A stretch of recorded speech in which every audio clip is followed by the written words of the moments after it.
Bien, buenos días. Bienvenidos a otro nuevo webinar de Day 2. El día de hoy vamos a hablar acerca de una introducción a GitLab.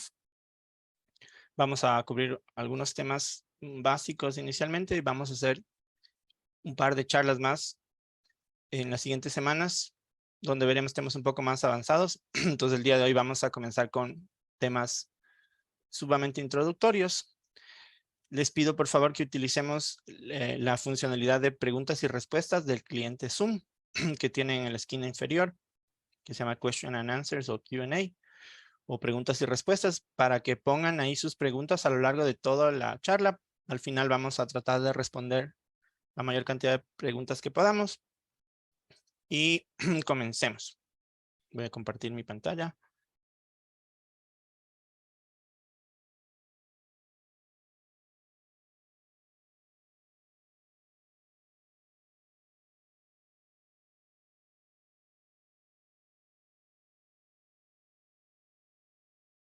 Bien, buenos días.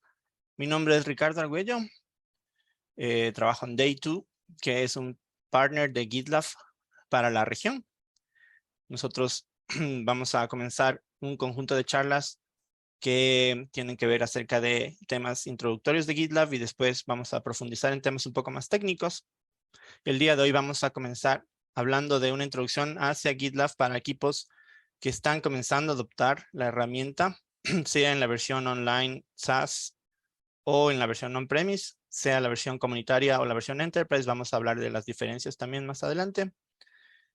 Y entonces comencemos.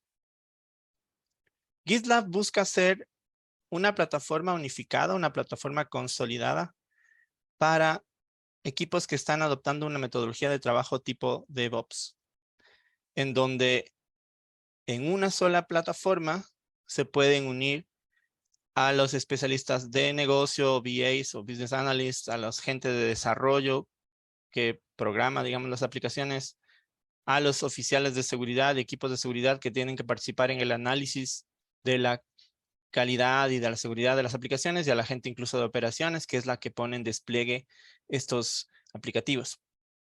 Buscamos cubrir desde la parte de planificación de los proyectos, haciendo levantamiento de historias de usuario y épicas, planificando, digamos, las iteraciones.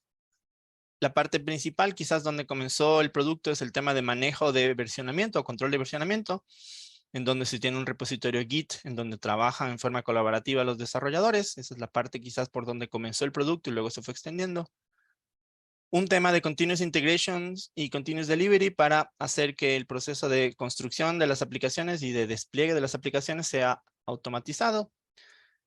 Y también un tema de seguridad que me permite analizar el tema de calidad de código, el tema de vulnerabilidades conocidas, etcétera. Pasando también por el tema de infraestructura, con los equipos de infraestructura que despliegan estas aplicaciones eventualmente a las plataformas de despliegue. Y incluso el tema de monitoreo de incidentes. Hay algunas cosas que se van agregando a la plataforma a lo largo del desarrollo. Es una plataforma que tiene una constante mejora. Todos los 22 de cada mes, sin falta, hay un nuevo release, una nueva versión de GitLab que mejora las funcionalidades, corrige errores y aumenta funcionalidad adicional. Entonces es una plataforma que está constantemente siendo mejorada y evolucionada. ¿Cuál es la estrategia que tienen los equipos de desarrollo para adoptar, no solo los de desarrollo, infraestructura, seguridad, negocio, para adoptar un paradigma tipo DevOps? El problema de la adopción de una forma de trabajo tipo DevOps es lo que vemos en el lado izquierdo, en donde si bien decimos que hacemos DevOps y trabajamos de una forma un poco más orientada hacia la entrega de las aplicaciones, tenemos silos todavía. Hay todavía equipos muy especializados que trabajan solamente en su parte. El equipo de desarrollo no se entiende, digamos, desde el punto de vista del analista y hacia la gente de infraestructura, porque trabaja con sus propias herramientas, con su propia, digamos, esquema de tooling, con sus propios mecanismos, y eso hace que la gente de negocio tenga ciertas herramientas para hacer levantamiento y definición de la iteración, la gente de desarrollo tenga sus propias herramientas de control de versionamiento, por ejemplo, la gente de infraestructura maneje sus propias herramientas de continuous integration y continuous delivery, y cada uno de ellos pase al siguiente equipo, digamos, el trabajo, la autorización. Y eso nos vuelve otra vez en un esquema tradicional, completamente contrario al esquema DevOps, en donde volvemos al esquema de acusaciones y de culpa y de yo te puse, pero no avanzaste. Y finalmente, después de todo este proceso, llega al final del día la gente de seguridad a querer chequear las aplicaciones cuando están desplegadas en preproducción, cuando ya es quizás muy tarde, para hacer un reverso hacia el equipo de desarrollo y volver a trabajar el esquema de seguridad. Entonces, decimos que hacemos DevOps, pero el esquema es sumamente secuencial, pasando a los siguientes equipos la tarea que hace mi equipo. Entonces se vuelve un esquema opaco, no hay eficiencia, cada equipo tiene su propia manera de trabajar, no hay un control y una visibilidad completa. Lo que proponemos es un modelo de adopción de DevOps o de DevSecOps en realidad, donde la gente de seguridad también es parte del ciclo, en donde se trabaja en forma concurrente, que todos los equipos tengan una sola plataforma en donde se pueda colaborar al mismo tiempo y hacer una trazabilidad exacta desde la historia de usuario hasta la línea de código que solventa esa historia de usuario, pasando por el tema de empoderar a cada uno de los equipos para poder tener una visibilidad o una trazabilidad de exactamente quién hizo qué, tomando en cuenta el tema de la seguridad, no como algo que viene al final de la iteración o al final casi ya de la entrega, sino haciendo que la seguridad sea parte del proceso de desarrollo, que es la única forma en realidad de poder escalar un equipo que adopta una metodología de DevOps. También el tema de control de calidad, el tema de pruebas, todo tiene que estar siendo parte del proceso mismo de desarrollo para poder tener un esquema completamente auditable, medido y conocido.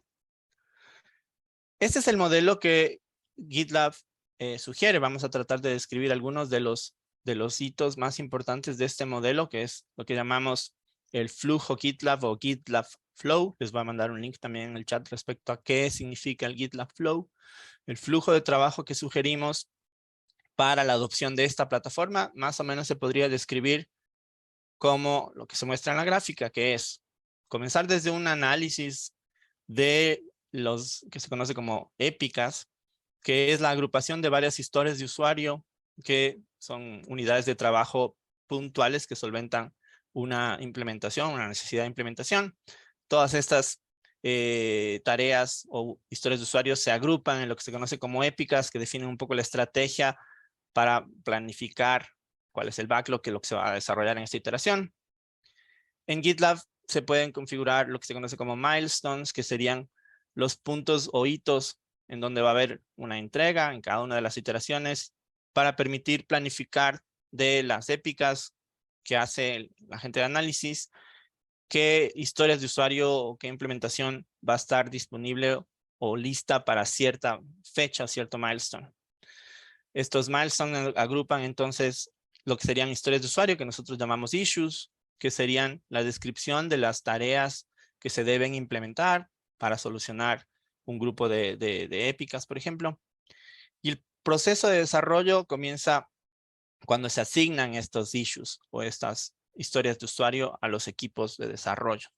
Como ven, en la parte izquierda hay un gran trabajo de la gente de BA, la gente de Business Analysts, que hace la agrupación, la definición de prioridades, la definición del esfuerzo, la asignación de estos issues a los milestones según yo quiera salir y entregando esas funcionalidades hacia el negocio. Finalmente, en la asignación de un issue hacia un desarrollador o el equipo de desarrollo es donde comienza el trabajo.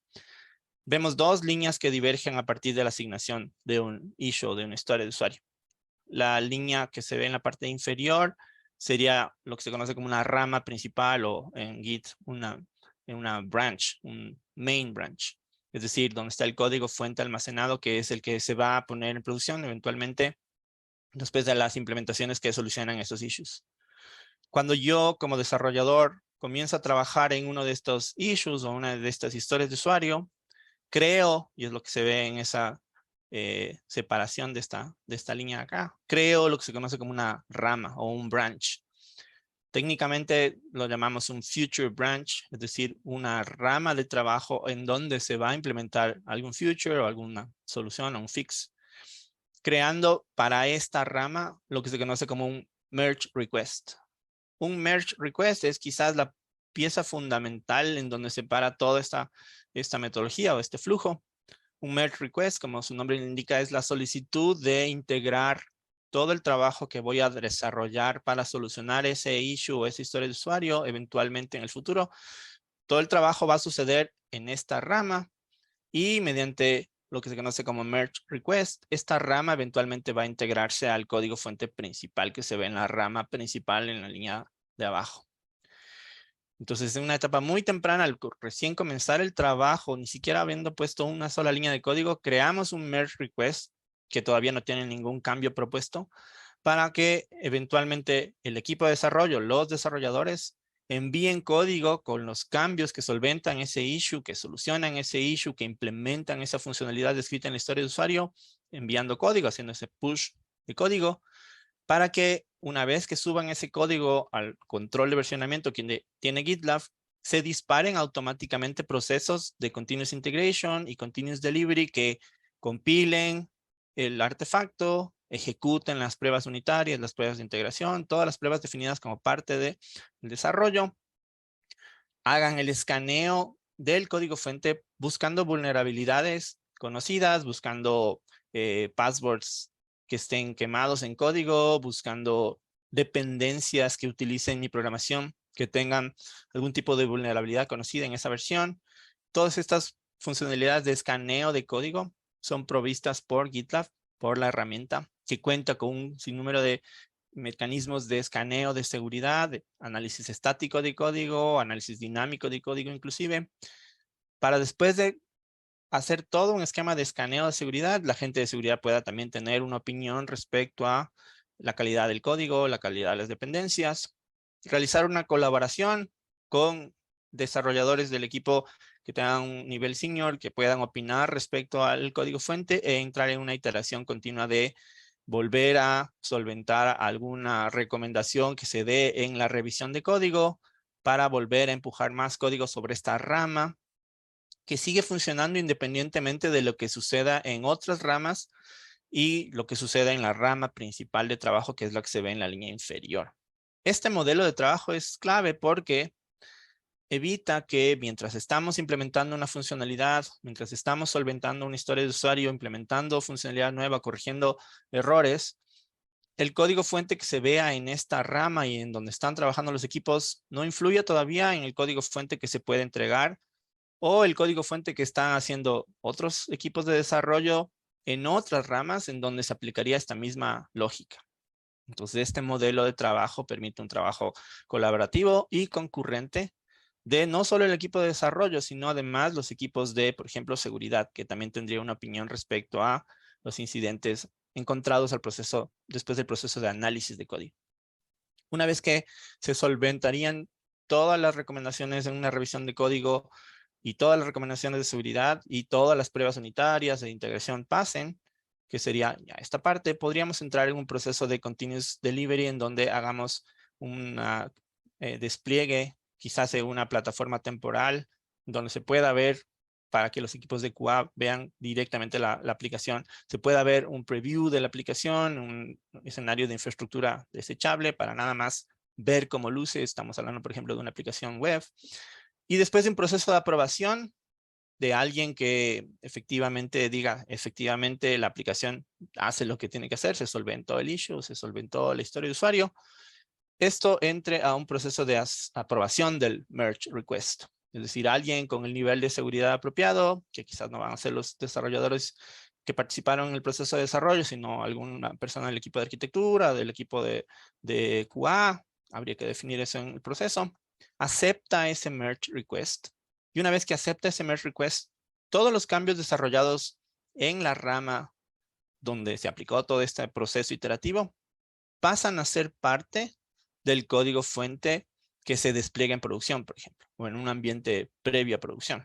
Una vez que se acepta el merge request, noten que todo esto surgió a partir de la solicitud de un merge request, la creación de un merge request, después de pasar por todo este proceso iterativo, se acepta y finalmente se cierra el ciclo. Esta rama que fue creada a propósito de la implementación de esta historia de usuario, de este issue, se puede eliminar porque sirvió el propósito de permitir el proceso de desarrollo colaborativo. Y finalmente podemos pasar a un proceso de release o de despliegue en donde la misma plataforma despliegue estos cambios en un ambiente productivo o preproductivo, por ejemplo. Y entonces, todo el flujo recomendado para trabajar, que es lo que nosotros llamamos GitLab Flow, permite varias cosas interesantes respecto a trabajo colaborativo, sin tener, digamos, un esquema que afecta al código fuente existente, esquemas de revisión de código previo a la aceptación de ese código para integrarlo, esquemas de control de calidad, continuous integration y continuous delivery, el tema de control de versionamiento. Todo esto obviamente está disponible en múltiples plataformas y hay ciertos equipos que realizan análisis de las historias de usuario del backlog en una plataforma. El equipo de desarrollo utilizaría otra plataforma para entregar su código. Los equipos de control de calidad, otras plataformas para hacer el proceso de pruebas. Los equipos de release, otras plataformas de continuous integration y continuous delivery, porque hay un sinnúmero de plataformas para cada una de estas verticales. La propuesta de GitLab es usar una única plataforma unificada en donde todos estos pasos dentro de un proceso de entrega estén dentro de una misma plataforma que además permite la trazabilidad exacta de el incidente o el issue reportado en alguno de los issues asignados para esta épica hasta casi la línea de código exacta que soluciona o solventa ese tema, pasando por todos los procesos de calidad que sucedieron previo al release. Y entonces los conceptos que maneja el flujo de trabajo GitLab se pueden hacer un símil con los conceptos que se utilizan en metodologías tipo ágil. Lo que nosotros llamamos un proyecto, que es la parte principal en donde se organizan todos estos artefactos como issues, el código mismo, las épicas, las asignaciones, de lo cual vamos a hablar un poco hoy, se podría conocer como un repositorio en la jerga normal. Lo que nosotros conocemos como un grupo es una colección de proyectos o de grupos, una especie de carpetas o folders que vamos a describir más adelante, que me permiten agrupar en un esquema más semántico si tengo iniciativas de desarrollo en proyectos por separado, agruparlos en un esquema unificado. Lo que nosotros conocemos como issue es lo que en metodologías ágiles se conoce como una historia de usuario, una narrativa, donde se describe exactamente lo que se va a implementar a nivel de funcionalidad. Un issue siempre es parte de un proyecto que está atado a un conjunto de código y es la parte fundamental para la planificación. Si es que todos mis equipos de análisis documentan estos issues en la misma plataforma, yo puedo hacer la asignación de esos issues para que efectivamente el proceso de desarrollo comience atado a esa historia de usuario, donde se describe exactamente qué es lo que se va a implementar, qué es lo que se necesita implementar, cuáles son los criterios de aceptación, cuál es el esfuerzo estimado, el peso del issue que se llama, llevar una trazabilidad exacta de cuánto tiempo fue implementado, en cuánto tiempo fue implementado, cuánto tiempo se dio, digamos, de trabajo a este issue, cuál es el esfuerzo, digamos, a quién fue asignado y un poco darle un seguimiento del progreso. Esa es una parte fundamental de toda la plataforma. Una épica es una colección de issues, una colección de historias de usuario que podrían topar a diferentes proyectos en diferentes grupos. Me permiten organizar por lo que se conoce como un tema, una estrategia, para poder ver desde un punto de vista mucho más amplio cuál va a ser el roadmap hacia adelante del proyecto o de la aplicación. Un merge request es la unión entre el issue o la historia de usuario que tiene lo que se debería implementar y finalmente el código fuente que proporciona esos cambios.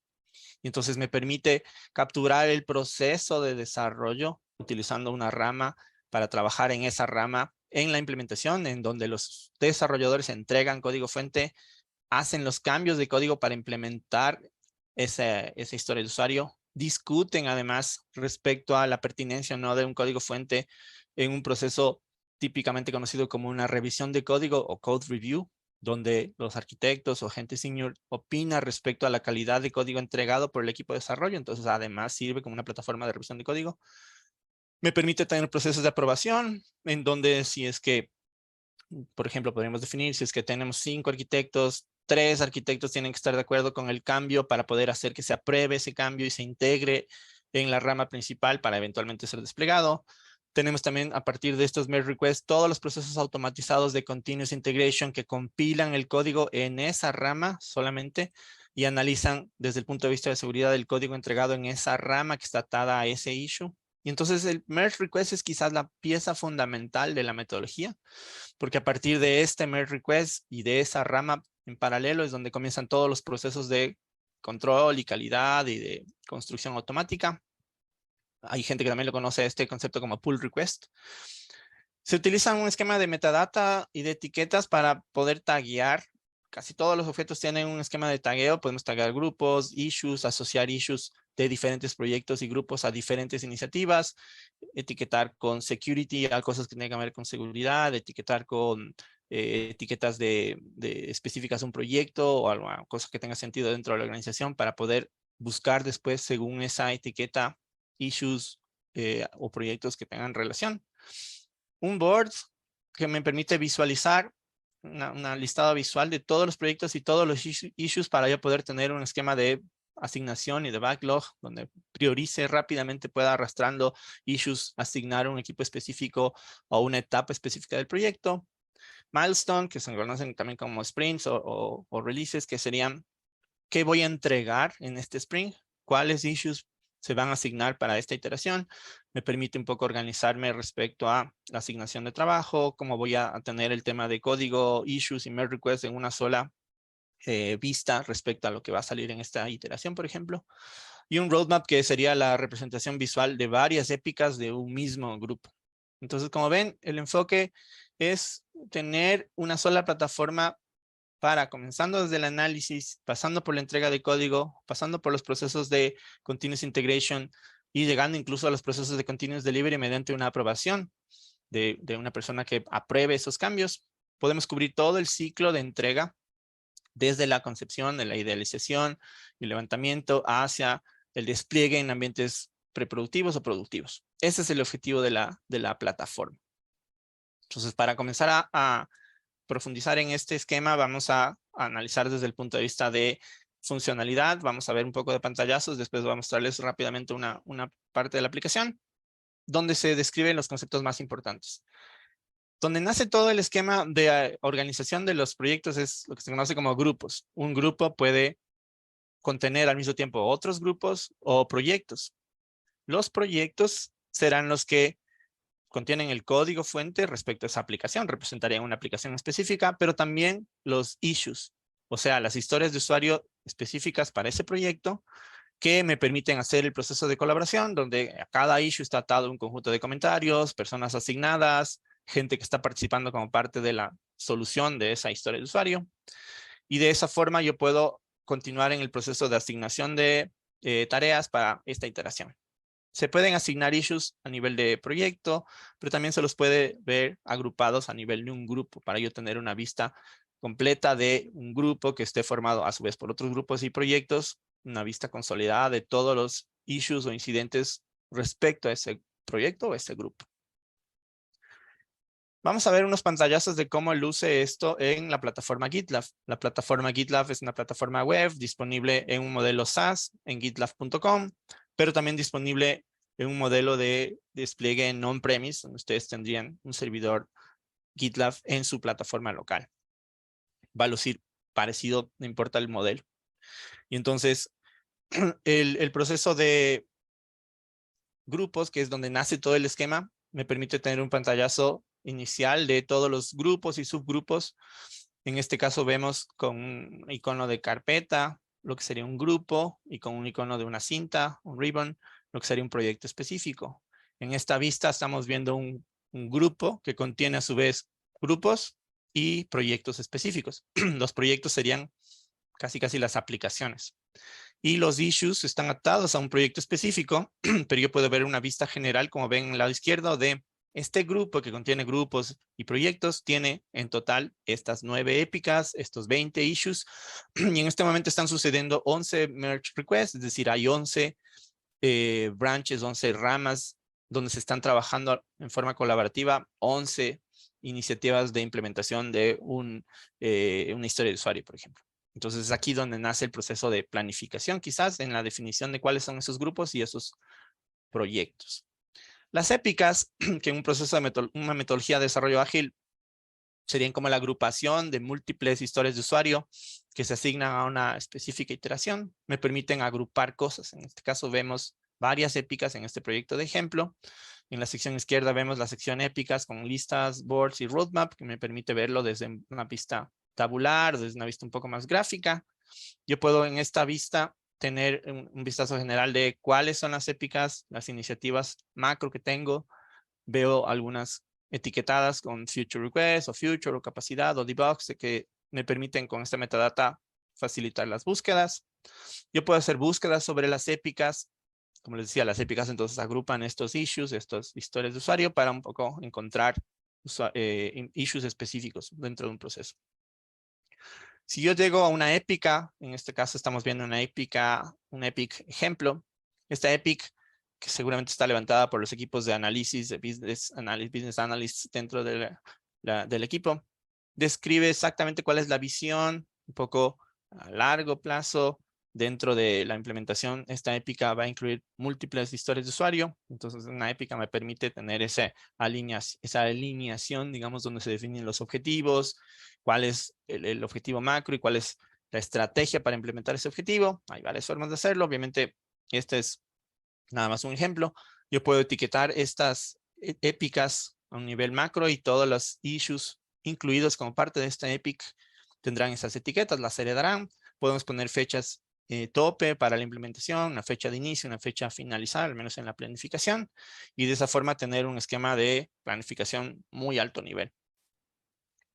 Si yo voy desmenuzando esta épica en partes discretas, podríamos dentro de una épica incluir otras épicas. Serían un poco más, en el caso de épicas que incluyen épicas, estaríamos hablando de una cosa súper estratégica que incluye una cosa más específica, hilando más fino. Cada épica debería incluir, a su vez, issues. Estos issues ya específicos definen una unidad de trabajo que se puede asignar a un par de iteraciones. Entonces, la idea sería manejar estos issues como un trabajo puntual que se asigna a los equipos de desarrollo.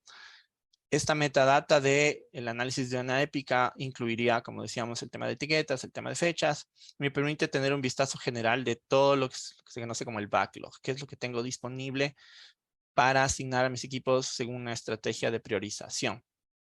De esta forma, en la misma plataforma, podemos ver trabajo de la gente de análisis, gente de BA, previo al desarrollo como tal. Yo puedo agrupar estos issues, en este caso, en el caso de una épica o de un issue de un proyecto específico, puedo ver, en este caso estamos viendo los issues de un grupo, y al ser los issues de todo el grupo, incluirían los issues de todos los proyectos incluidos en ese grupo.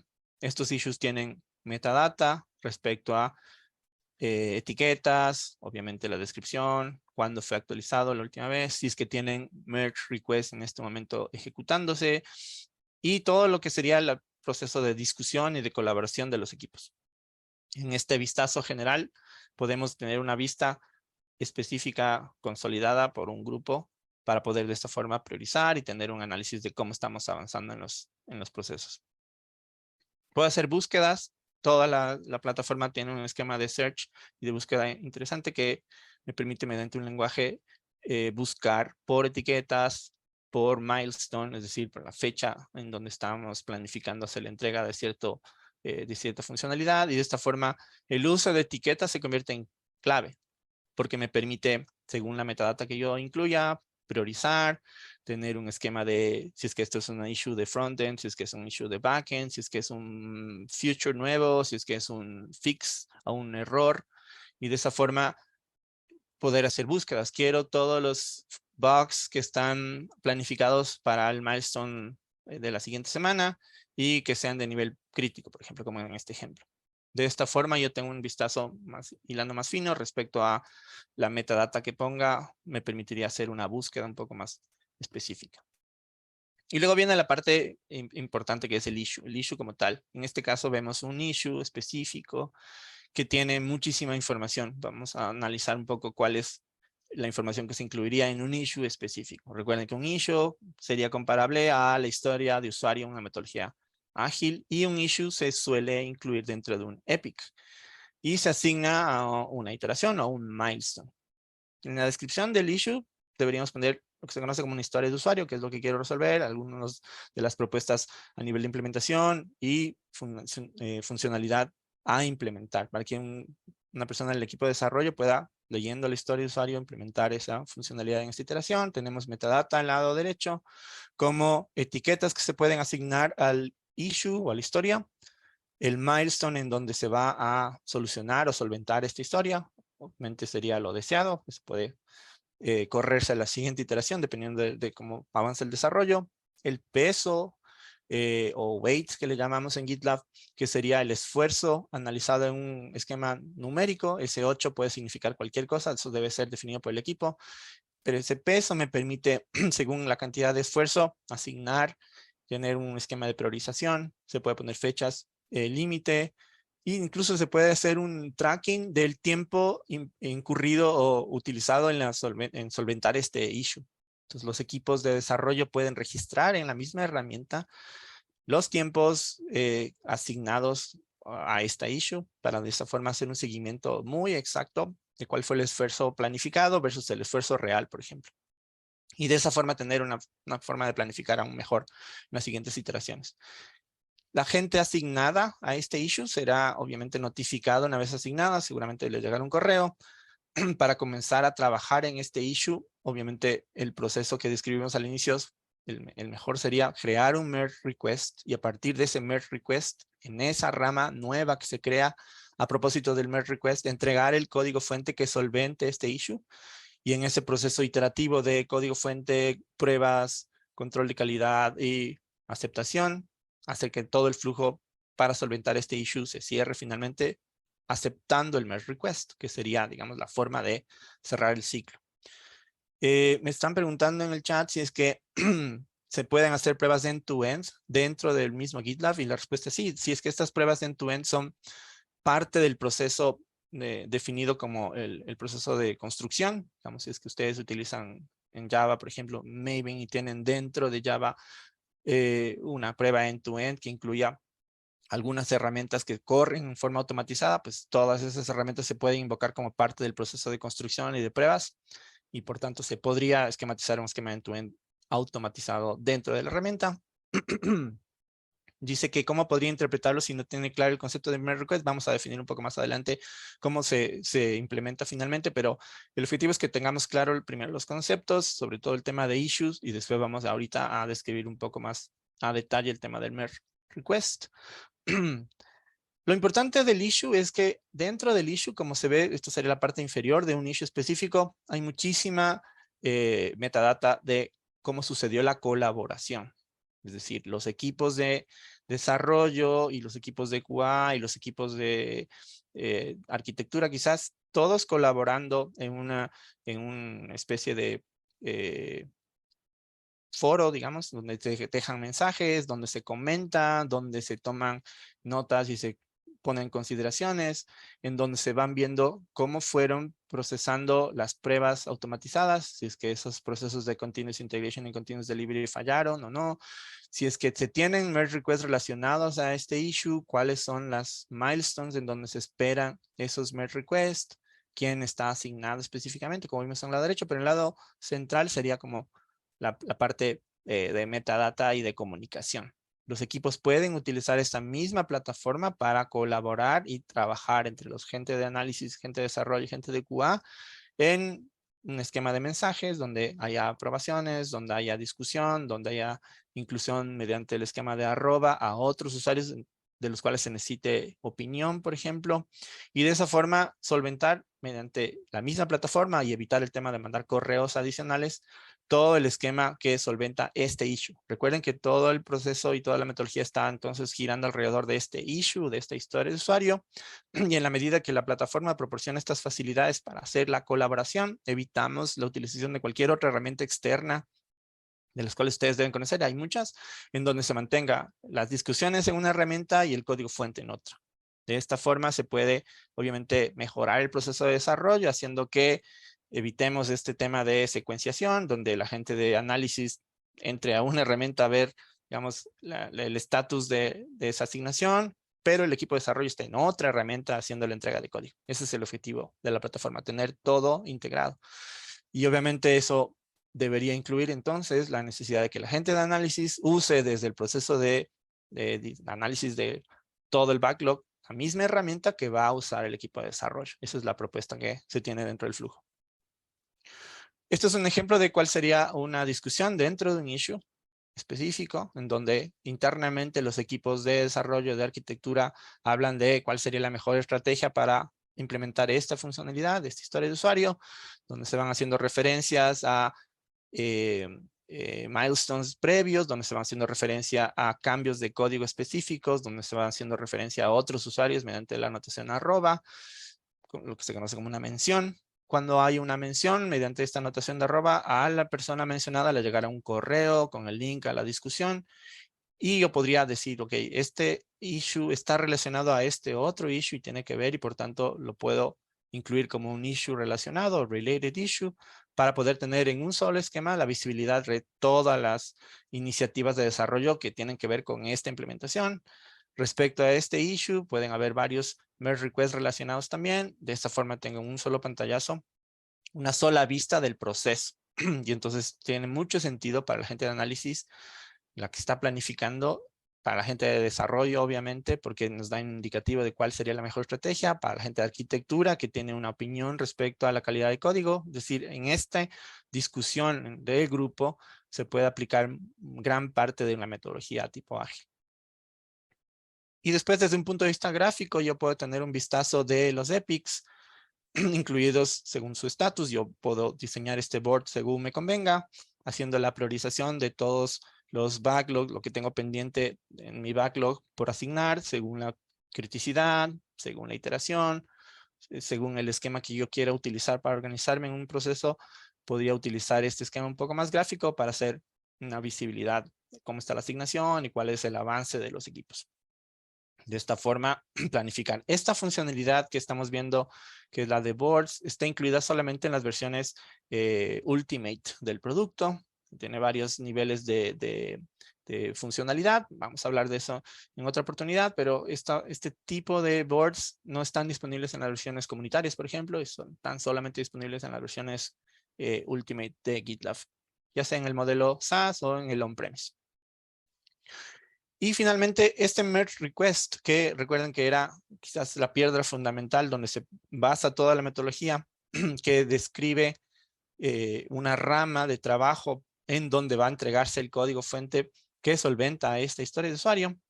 En este merge request es donde sucede todo. Aquí se ve cuáles son los pipelines de continuous integration que compilaron este código y corrieron las pruebas, si es que estos pipelines pasaron o no, si es que estas herramientas de análisis de código que tiene GitLab tienen algún tipo de resultado respecto a la calidad de código, respecto a si es que hay o no hay vulnerabilidades y respecto al compliance. Estos tres temas son sumamente importantes.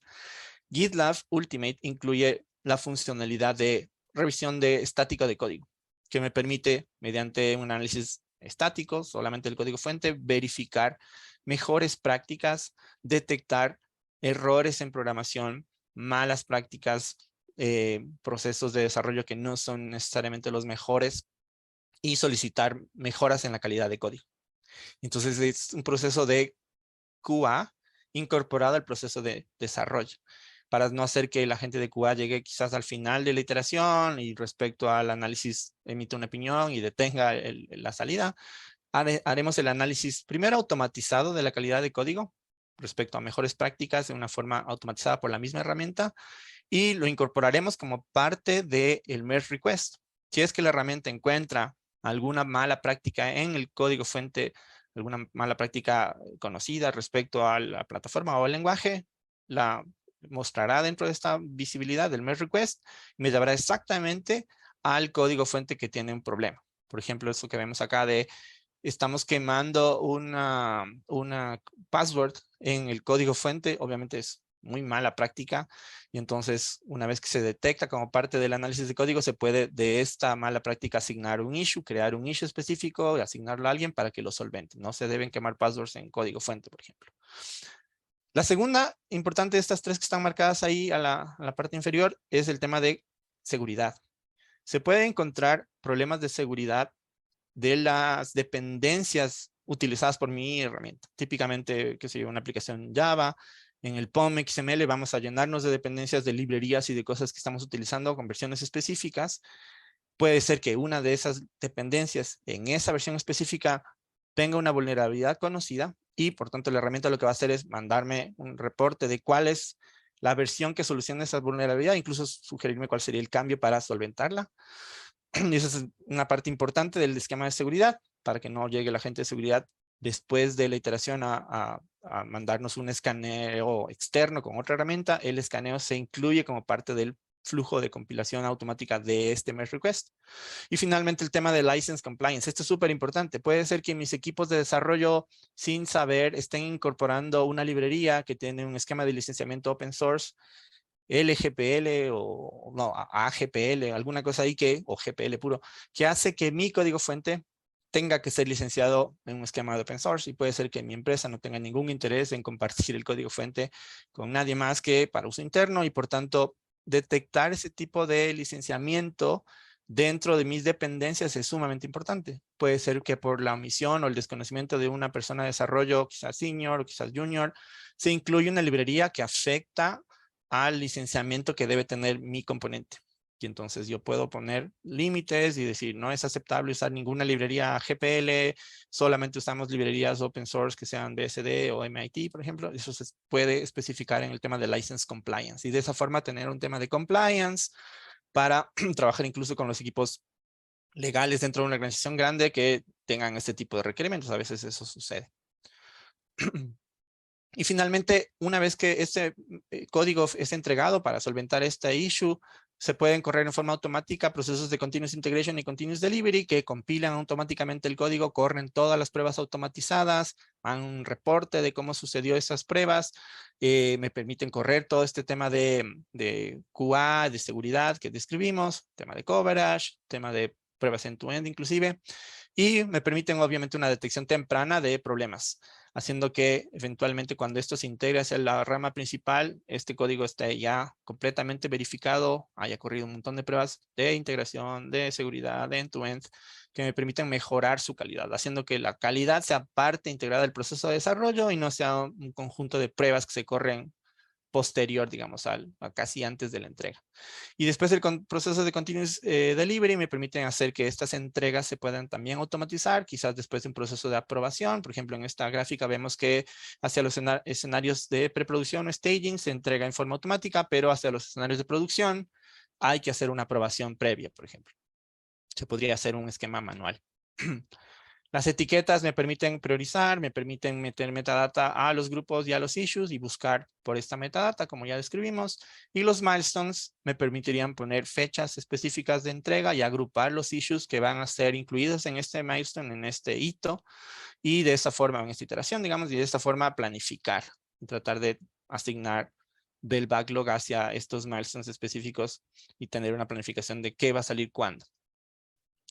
Y obviamente tenemos todo esto en un esquema muy navegable respecto a un grupo y respecto a un proyecto en específico mediante el esquema de metadata que tenemos de etiquetas. Y obviamente yo puedo, si estoy en un issue específico, atar ese issue al proyecto y regresar del proyecto al grupo de proyectos y de esta forma tener una navegación en toda la estructura de proyectos y de grupos y subgrupos que tenga dentro de la plataforma. Para hacer esto, si es que ustedes tienen acceso a la plataforma GitLab en gitlab.com, pueden abrir una cuenta en forma gratuita y comenzar creando un proyecto, y dentro de ese proyecto comenzar a trabajar a nivel de issues, a nivel de control de versionamiento con Git, a nivel de asignación. Todo lo que describimos está disponible en la plataforma gitlab.com en forma gratuita. Algunas de las funcionalidades avanzadas, como por ejemplo el tema de épicas y el tema de boards, no están incluidos en la versión gratuita en gitlab.com, sino se accede mediante un esquema de suscripción o de pago. pero la mayor cantidad de cosas que tienen que ver sobre todo con temas de metadata, temas de grupos y subgrupos, temas de asignación que vimos, aplicarían en la versión comunitaria inclusive. Entonces todo nace de la creación del proyecto y a partir de ahí toda la metadata que vimos. Y hoy nos enfocamos mucho en el tema de análisis, de business analysts y de un poco de asignación. Más adelante vamos ya a hilar más fino en temas de control de versionamiento, Git, y vamos a hablar mucho en las siguientes oportunidades de Continuous Integration y Continuous Delivery para que veamos un flujo más completo. Bien, eso es básicamente una muy rápida introducción a lo que contiene la plataforma GitLab. Nos enfocamos hoy en la parte muy inicial de análisis y de planificación. El esquema de análisis que tiene GitLab incluye a todos los equipos. El esquema de planificación que incluye GitLab incluye a los equipos de, obviamente, análisis y planificación, pero después la trazabilidad puede llegar incluso a nivel de línea de código y un incidente de seguridad, por ejemplo, que esté relacionado a esa línea de código para incluir al equipo de seguridad, al equipo de desarrollo, al equipo de arquitectura, al equipo de análisis dentro de una sola plataforma. Y aquí me preguntan justamente en la interna si se puede obtener los cuellos de botella que han existido respecto a un proceso para ir mejorando el proceso de desarrollo. Vamos a hablar de eso en siguientes oportunidades, que es lo que se conoce como los indicadores. Hay toda una metodología que se llama DORA, que me permitiría tener un análisis de cuáles son las velocidades de entrega hacia producción, cuáles son los reprocesos y cuáles son, digamos, los indicadores macro que me permiten ver las velocidades a las que vienen los equipos de desarrollo y cómo se entrega eso finalmente en ambientes productivos. También un esquema de métricas respecto a cuál es la velocidad con los equipos que los equipos de desarrollo tienen para solucionar bugs, si se cumplen o no se cumplen los milestones o las iteraciones. Entonces sí hay muchos indicadores que se pueden utilizar para ir detectando cuellos de botella, para ir detectando alguna falencia, digamos, en el proceso e ir afinando en una parte más estratégica. Bien, no sé si tienen alguna pregunta, alguna consulta adicional. La siguiente semana vamos a anunciar estos días la fecha exacta. Vamos a comenzar con otra charla de Continuous Integration y Continuous Delivery en GitLab, que es un poco más técnica, donde vamos a atar todos estos conceptos que tienen que ver más con la planificación, ya aterrizados al proceso mismo de desarrollo. Vamos a tratar de hacer una demo en donde veamos estos procesos de construcción integrados al GitLab Flow para que ustedes puedan tener una idea de cómo se aplicaría esto ya en un proceso un poco más real. Bien, voy a ponerles en el chat la información que les prometí de la GitLab Flow para que puedan consultar cuál es esta metodología que tienen la gente de GitLab, y también les voy a poner un tema de cuáles son los niveles que se tiene de producto y un par de recursos también para el tema de metodología ágil dentro de la plataforma. Bien, no sé si tienen alguna otra pregunta. Voy a incluir esta información y por favor copien esto del chat porque cuando se cierre la sesión este chat se va a eliminar. Bien, yo les agradezco mucho y continuaremos la siguiente semana profundizando un poco más respecto al tema de Continuous Integration, Continuous Delivery, un poco más de ejemplos de código fuente y del proceso de construcción. Me preguntan si tiene acompañamiento en la implementación de esta metodología. Claro, justamente nosotros como canal de GitLab en la región hacemos tanto la implementación de la plataforma o el uso de la plataforma en gitlab.com, pero además el tema del flujo del GitLab Workflow dentro de un equipo de desarrollo de DevOps en realidad. Es decir, estaríamos acompañándoles en la implementación de una metodología, definiendo cuáles son los hitos más importantes. Perdón que no les llegó, ya les mando nuevamente el chat. ¿Cómo se debería hacer para no dañar un branch? Me preguntan en el chat. El tema de branching, obviamente, es finalmente Git, lo que se utiliza como control de versionamiento. Entonces, vamos a hacer una charla también en las siguientes semanas donde hablemos de Git específicamente como una plataforma de control de versionamiento. Vamos a tratar de hacer un curso súper rápido, así como una charla introductoria a Git en las próximas semanas. Entonces ahí les vamos a incluir para hablar de estos temas, cómo evitar que destruya el trabajo de un branch, si es que ya estábamos avanzando, cómo recuperar cosas que estaban mal entregadas al branch o reversar hacia una versión que trabajaba del branch. Vamos a tratar de hacer una de esas charlas un poco más técnicas más adelante. Me confirma si les llegó en el chat la información que les mandé. Y con eso terminamos por hoy. Muchísimas gracias. Yo les agradezco mucho y les esperamos en la siguiente oportunidad. Hasta luego.